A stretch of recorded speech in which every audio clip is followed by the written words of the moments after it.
Section 7 of Beowulf. This reading by Tad E. Beowulf, by Unknown. Translated by Francis Barton Gummere. 18. A cup she gave him with kindred greeting and winsome words.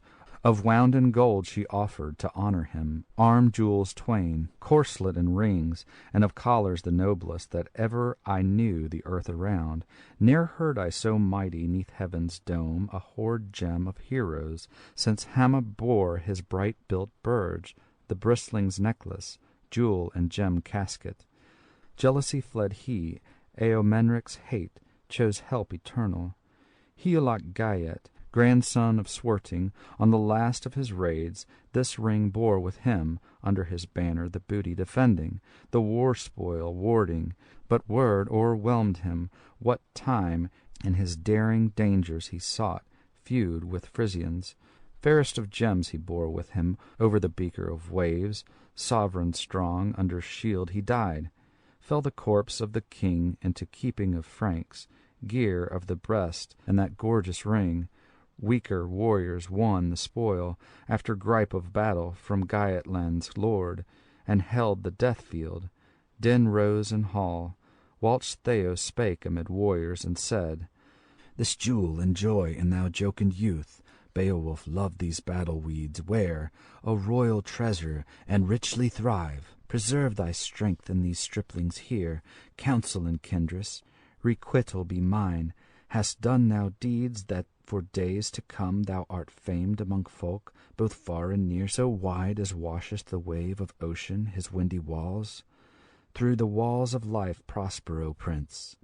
I pray for thee rich possessions. To son of mine be helpful indeed, and uphold his joys. Here every earl to the other is true, mild of mood to the master loyal. Thanes are friendly, the throng obedient, liegemen are revelling, list and obey." Went then to her place, that was proudest of feasts, flowed wine for the warriors, word they knew not, destiny dire, and the doom to be seen by many an earl, when eve should come, and Hrothgar homeward hasten away, royal to rest. The room was guarded by an army of earls, and erst was done. They bared the bench-boards, abroad they spread beds and bolsters. One beer-carouser, in danger of doom, lay down in the hall. At their heads they set shields of war, bucklers bright. On the bench were there over each atheling, easy to see, the high battle helmet, the haughty spear, the corslet of rings. 'Twas their custom so ever to be for battle prepared, at home, or harrying, which it were, even as oft as evil threatened their sovereign king. They were clansmen good. 19. Then sank they to sleep. With sorrow one bought his rest of the evening, as oft time had happened. When Grendel guarded that golden hall, evil wrought till his end drew nigh, slaughter for sins. 'Twas seen and told how an avenger survived the fiend, and was learned afar. The livelong time after that grim fight, Grendel's mother, monster of women, mourned her woe. She was doomed to dwell in the dreary waters, cold sea courses, since Cain cut down with edge of the sword his only brother, his father's offspring. Outlawed he fled, marked with murder from men's delights, warded the wilds. There awoke from him such fate-sent ghost as Grendel, who, war-wolf horrid, at Heorot found, a warrior watching and waiting the fray, with whom the grisly one grappled amain. But the man remembered his mighty power, the glorious gift that God had sent him, in his Maker's mercy put his trust for comfort and help.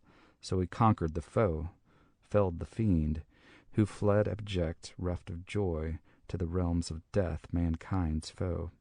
And his mother now, gloomy and grim, would go that quest of sorrow, the death of her son to avenge. To Heorot came she, where helmeted Danes slept in the hall. Too soon came back old ills of the earls, when in she burst, the mother of Grendel, less grim though that terror E'en as terror of woman in war is less might of maid than of men in arms, when hammer forged the falchion hard, sword gore-stained, through swine of the helm crested with keen blade carves amain. Then was in hall the hard edge drawn, the swords on the settles, and shields a many held firm in hand, nor helmet minded, nor harness of mail, whom that horror seized. Haste was hers, she would hie afar and save her life when the liegemen saw her. Yet a single atheling up she seized, fast and firm, and she fled to the moor. He was for Hrothgar, of heroes the dearest, of trusty vassals betwixt the seas, whom she killed on his couch, a clansman famous, in battle brave. Nor was Beowulf there, another house had been held apart, after giving of gold for the Geat renowned. Uproar filled Heorot, the hand all had viewed, blood-flecked, she bore with her. Bale was returned, dole in the dwellings. 'Twas dire exchange when Dane and Geat were doomed to give the lives of loved ones.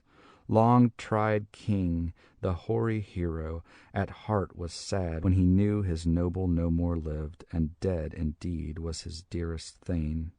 To his bower was Beowulf brought in haste, dauntless victor.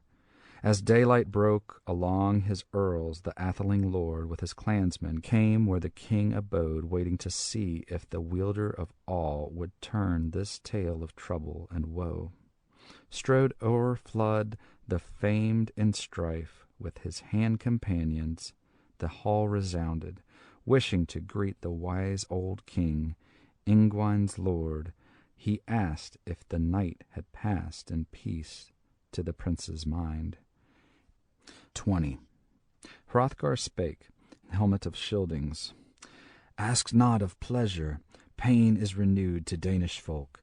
Dead is Asherah of Jormunlaf the elder brother, my sage adviser and stay in council, shoulder comrade in stress of fight when warriors clashed and we warded our heads. Hewed the helm bores, hero famed, should be every earl as Asherah was.